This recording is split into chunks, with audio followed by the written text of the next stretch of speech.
السلام علیکم ورحمۃ اللہ وبرکاتہ۔ اعوذ باللہ من الشیطان الرجیم، بسم اللہ الرحمن الرحیم۔ قال بل سولت لكم انفسكم امرا فصبر جمیل عسى الله ان يأتيني بهم جميعا انه هو العليم الحكيم وتولى عنهم وقال يا اسفا على يوسف وابيضت عيناه من الحزن فهو كظيم قالوا تالله تفتأ تذكر يوسف حتى تكون حرضا أو تكون من الهالكين قال إنما أشكو بثي وحزني إلى الله وأعلم من الله ما لا تعلمون۔ یعقوب علیہ السلام نے جواب دیا کہ بات یوں نہیں ہے، بلکہ تم نے ایک بات اپنی طرف سے گھڑ کر اسے بنا سنوار کر پیش کر دیا ہے، لہٰذا اب صبر ہی بہتر ہے۔ ہو سکتا ہے کہ اللہ تعالیٰ ان سب کو میرے پاس لے آئے، بلا شبہ وہ سب کچھ جاننے والا اور حکمت والا ہے۔ یعقوب نے ان کی طرف سے منہ پھیر لیا اور کہنے لگے کہ ہائے یوسف، اور ان کی آنکھیں غم سے بے نور ہو گئی تھیں اور وہ خود غم سے بھرے ہوئے تھے۔ یہ حالت دیکھ کر ان کے بیٹے کہنے لگے کہ اللہ کی قسم، آپ تو یوسف کو یاد کرتے ہی رہیں گے یہاں تک کہ آپ اپنے آپ کو غم میں گھلا دیں یا ہلاک ہو جائیں۔ یعقوب علیہ السلام نے جواب دیا کہ میں تو اپنی پریشانی اور غم کی فریاد اللہ کے سوا کسی سے نہیں کرتا، اور اللہ تبارک و تعالیٰ کی طرف سے کچھ ایسی چیزیں میں جانتا ہوں جنہیں تم نہیں جانتے۔ محترم سامعین اکرام، سورہ یوسف سورہ نمبر 12، اور اسی صورت سے بھی آپ کے سامنے آیت نمبر 83 سے لے کر کے 86 تک، 83، 84، 85، 86 یہ چند آیات آپ کے سامنے تلاوت کی گئی، اور چند آیتوں کا ترجمہ باذن اللہ، بتوفیق اللہ آپ تمام کی خدمت میں پیش کیا گیا۔ محترم سامعین اکرام، اس سے پہلے کے جو دروس اور اس سے احسن القصص جو بہترین قصہ ہے، اس کا جو تسلسل ہے، اس کو جوڑتے ہوئے میں آپ کے سامنے یہ بات بیان کر دوں کہ اس سے پہلے کے قصوں میں ہم نے بتلایا تھا کہ سیدنا یوسف علیہ السلام کے 11 بھائی یہ سب کے سب مصر میں پہنچے دوبارہ اناج اور غلہ اپنے گھر لے جانے کے لیے۔ یہ سارے کے سارے یوسف علیہ السلام کی پلاننگ اور تدبیر تھی۔ ان کا جو اپنا بھائی ہے بنیامین، وہ بھی ساتھ میں آیا۔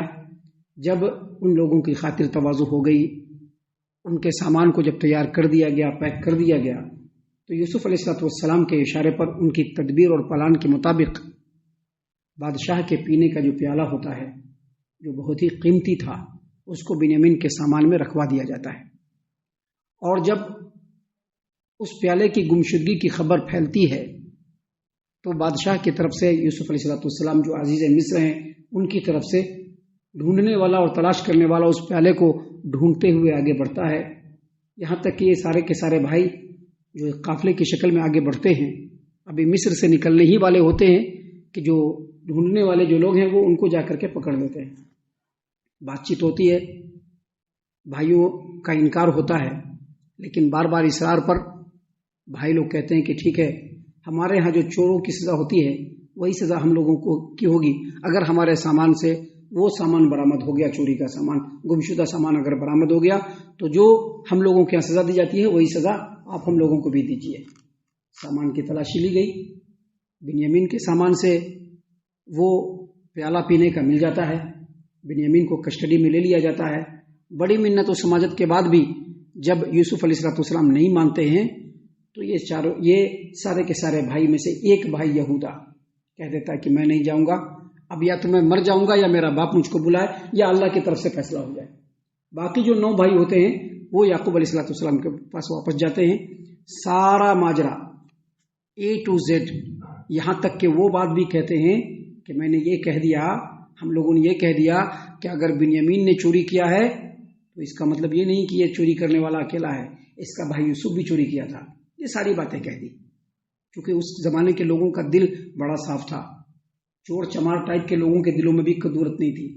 آج تو تقوی اور پرہیزگاری دکھلانے والے لوگوں کی بھی زبانیں اور باتیں اور سوچ ایسی ہوتی ہے کہ جب کچھ بات بیان کرنا ہوتا ہے تو اپنی ساری باتوں کو چھپا جاتے ہیں اور دوسروں کی تمام غلطیوں کو واضح کر دیتے ہیں۔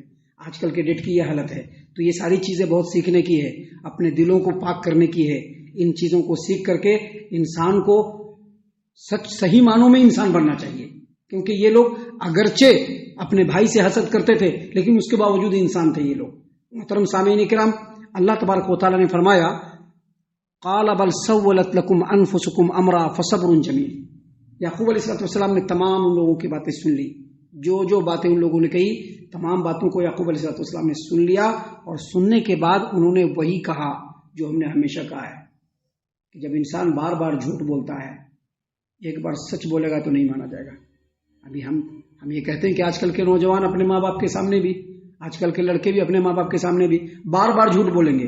جب آپ بار بار جھوٹ بولیے گا اور ایک بار سچ بولیے گا تو باپ نہیں مانے گا، ماں بھی نہیں مانے گی، کیونکہ آپ جھوٹ بولنے کے عادی ہیں.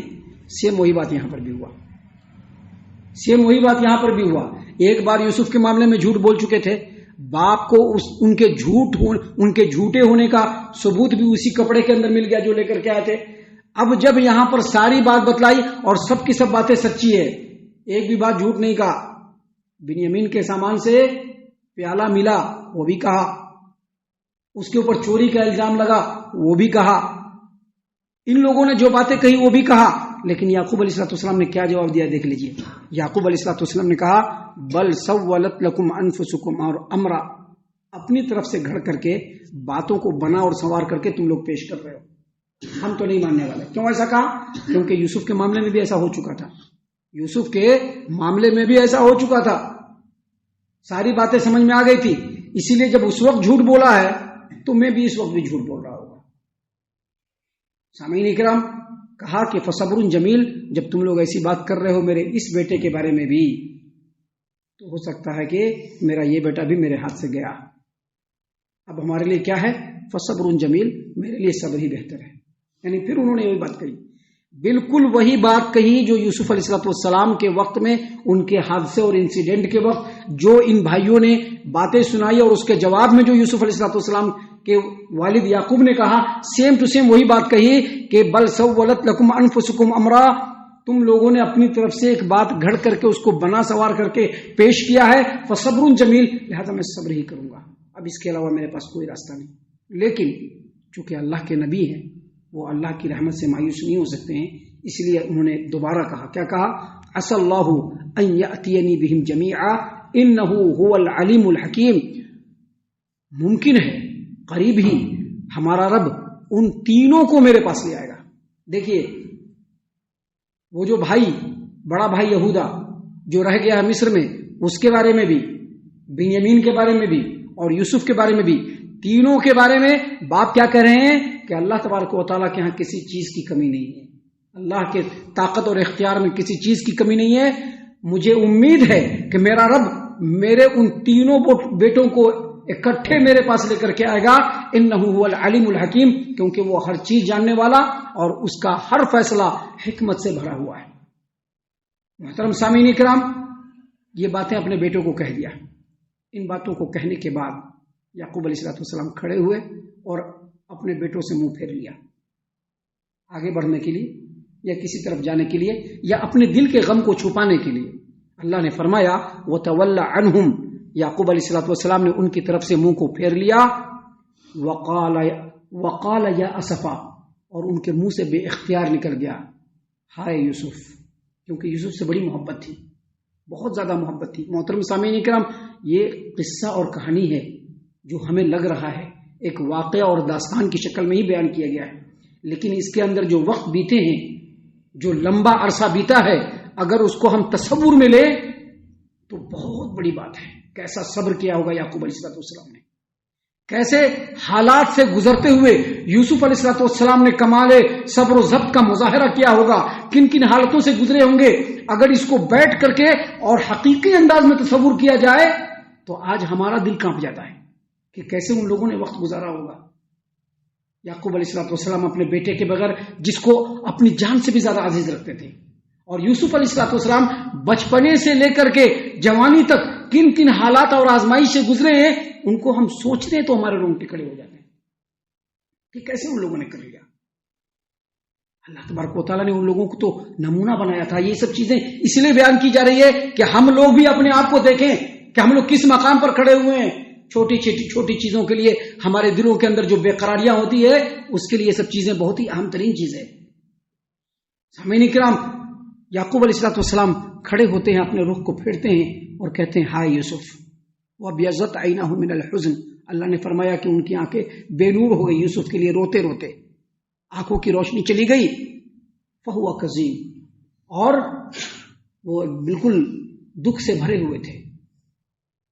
کچھ نہیں کہا اپنے بچوں کو، اپنے 9 بیٹوں کو کچھ نہیں کہا، کوئی لعن طعن نہیں کیا، کوئی لعنت ملامت نہیں کیا. خاموشی سے اپنے رخ کو پھیرا اور بے قراری میں ان کی زبان سے نکل گیا کہ ہائے یوسف. یوسف علیہ السلام کا غم اور دکھ ان کے رگ رگ میں بالکل پیوست ہو چکا تھا. صبر کرتے تھے لیکن آنکھوں سے آنسو نکلتے نکلتے یعقوب علیہ السلام کی آنکھیں بالکل بے نور ہو گئی تھی، آنکھوں کی روشنی چلی گئی. اور قزیم، وہ قزیم کا مطلب ہے، قزیم کہتے ہیں ایسے پانی کے تھیلے کو، مشکیزہ ہوتا ہے مشک، ایسے پانی کے تھیلے کو جس کے اندر پانی لبالب بھر دیا گیا ہو اور اس کے سرے کو بالکل بند کر دیا گیا ہو. گویا یعقوب علیہ السلام کے رگ رگ میں یوسف علیہ السلام کا غم ایسا بھر گیا تھا کہ وہ غم بالکل گلے تک آ گیا تھا، جو سنبھالے نہیں سمجھ رہا تھا. لہذا جب یہ سارا واقعہ سنایا تو پہلے رخ پھیرا اور کہا ہائے یوسف، اور بالکل غم سے بالکل رونے لگے. ان کی آنکھیں پہلے ہی بے نور ہو گئی تھی. اب یہ سارے جو بیٹے ہیں، 9 کے 9 بیٹے، حسد کرنے والے. دیکھیے حسد کی جو آگ ہوتی ہے نا، اللہ کسی کو نعمت دیتا ہے اور اس کو دیکھ کر کے جو لوگ جلتے ہیں، یہ جلنے کی جو بیماری ہے نا، یہ اور بڑھتی ہے جب انسان اس کی طرف توجہ نہیں دیتا ہے. کبھی انشاءاللہ حسد کے اوپر ایک پورا جمعہ بلکہ کئی جمعے ہم بیان کریں گے، اس میں ہم بتائیں گے. اور ابھی پھر بتا دیتے ہیں کہ ایک بہت بڑے سلف صالحین کے ایک امام، انہوں نے کہا کہ حسد کی جو بیماری ہوتی ہے نا، وہ ہر انسان کے اندر ہوتی ہے. سامنے والے کی اچھائی کو دیکھ کر کے دل کے اندر ایک جلن آنا. لیکن جو عمدہ اور اونچے خیال کے جو لوگ ہوتے ہیں اس حسد کو دبا دیتے ہیں، باہر نہیں نکلنے دیتے ہیں. لیکن جو گرے ہوئے قسم کے لوگ ہوتے ہیں اسی حسد کی آگ کو آگے بڑھاتے ہیں. لیکن حسد کی آگ کو آگے بڑھانے سے سامنے والے کا کچھ نہیں بگاڑ سکتے. وہ بگاڑیں گے کس کا؟ خود اپنا بگاڑیں گے. تو یہی حسد لوگ. دیکھا کہ یعقوب علیہ السلام اپنے بیٹے کے غم میں پاگل ہوئے جا رہے ہیں. دیکھیے کیا کہتے ہیں تاللہ تفتح تذکر یوسف حتی تکون حرزا او تکون من الہالکین. اللہ کی قسم، آپ تو یوسف کو یاد کرتے کرتے اپنی جان کو بھلا لیں گے یا اپنے آپ کو ہلاک کر دیں گے. یعنی رحم نہیں آیا کہ باپ کو تسلی دیں، الٹا باپ کو ڈانٹ رہے ہیں. ہر وقت یوسف کو یاد کرتے رہتے ہیں. اس کے غم میں لگتا ہے آپ اپنے آپ کو گھلا دیں گے یا اپنے آپ کو ہلاک کر دیں گے. بیٹوں نے یہ بات کہی. جواب میں یعقوب علیہ السلام نے کہا انما اشکو بسی وحزنی الی اللہ واعلم من اللہ ما لا تعلم. میں تو کچھ نہیں کہتا ہوں، میں تو اپنے غم، اپنے دکھ، اپنے تمام چیزوں کی فریاد اپنے رب کے سامنے رکھ رہا ہوں. انما اشکو بسی وحزنی الی اللہ، اللہ کے پاس رکھ رہا ہوں، دوسروں کے پاس نہیں رکھنا. اور اپنے غم کو اللہ کے پاس ہی رکھنا چاہیے. دنیا والے غم کو بانٹیں گے نہیں، غم کو سن کر کے دل میں خوش ہوں گے، سوائے چند جو مخلص لوگ ہوتے ہیں ان کو چھوڑ کر کے. اگر آپ اپنا غم بتائیں گے ان کو تو وہ آپ کی ہنسی اڑائیں گے. لہذا غم کہاں رکھنا چاہیے؟ غموں کی فریاد ہمیشہ اللہ کے پاس رکھنی چاہیے، کیونکہ اللہ تبارک و تعالیٰ ہی اپنے بندوں کے لیے، اپنے بندوں کے اوپر سب سے زیادہ رحم کرنے والا ہے، سب سے زیادہ رحم کرنے والا ہے. تو یعقوب علیہ السلام نے کہا انما اشکو بسی وحزنی الی اللہ، میں تو اپنے تمام غموں کو اور اس کی فریاد کو اللہ کے سامنے رکھتا ہوں. وَأَعْلَمُ مِنَ اللَّهِ مَا لَا تَعْلَمُونَ، لیکن میں اللہ کی طرف سے ایک اور بات جانتا ہوں جو تم نہیں جانتے. وہ کون سی بات ہے؟ کلیئر نہیں بتایا، لیکن وہ بات یہ ہے کہ یعقوب علیہ السلام اللہ کے نبی، ان کو ان کے بیٹے نے بتا دیا تھا کہ میں نے خواب دیکھا ہے. یوسف نے کیا بتایا تھا؟ کہ میں نے خواب دیکھا ہے کہ 11 ستارے اور چاند اور سورج میرے لیے سجدہ کر رہے ہیں. بتا دیا تھا نا. اب یہ خواب ان کے دماغ میں ہے، اس سے وہ کیا نتیجہ اخذ کر رہے ہیں کہ یوسف کہیں نہ کہیں زندہ ہے اور مجھ سے وہ ملے گا، اور اس کی جو خواب ہے وہ سچ بن کر کے سامنے آئے گی. خواب جھوٹا نہیں ہو سکتا ہے. یوسف نے جو خواب دیکھا ہے وہ جھوٹا نہیں ہو سکتا ہے. یوسف زندہ ہے اور اس کے خواب کی تعبیر ہوگی اور مجھ سے وہ ملے گا. بس یہی وہ چیز تھی جس کے بارے میں یعقوب علیہ السلام نے کہا کہ اپنے رب کی طرف سے میں وہ باتیں جانتا ہوں میرے بیٹو جن باتوں کو تم لوگ نہیں جانتے ہو. واقعہ ابھی اور آگے ہے، تسلسل کے ساتھ. جس کو انشاءاللہ کل اور کل کے بعد کے درسوں میں ہم آپ کے سامنے پیش کرنے والے ہیں باذن اللہ انشاءاللہ بتوفیق اللہ. اللہ سے ہم دعا کرتے ہیں کہ اللہ تعالی ہم تمام کو ان تمام باتوں کے اوپر خوب غور و فکر اور تدبر کرنے کے ساتھ ساتھ ان تمام باتوں کے اوپر عمل کرنے کی بھی توفیق عنایت فرمائے. آمین.